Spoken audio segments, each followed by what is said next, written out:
Ang pinaka nakakatakot na verse na nasulat sa Biblia ay ang pahayag mismo ng Panginoong Hesukristo na nakasulat sa aklat ng Mateo 7:21 hanggang 23. Hindi lahat ng tumatawag sa akin, Panginoon, Panginoon, ay papasok sa kaharian ng langit, kundi ang mga taong sumusunod sa kalooban ng aking Ama na nasa langit.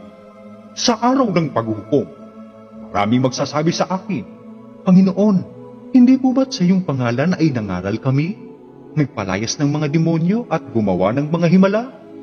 Ngunit sasabihin ko sa kanila, hindi ko kayo kilala. Lumayo kayo sa akin, kayong mga gumagawa ng kasamaan.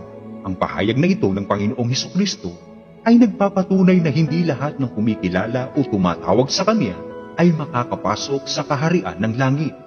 Hindi rin sapat na ang tao'y may ginagawang paglilingkod kahit pa ito ay sa pangalan ni Kristo para makapasok sa kaharian ng langit.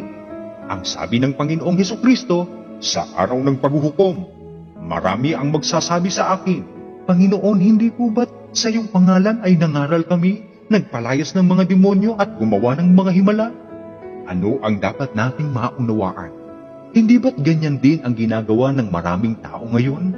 Nangangaral gamit ang pangalan ni Kristo, nagpapalayas pa ng mga demonyo sa pangalan ni Kristo o yung tinatawag na exorcism.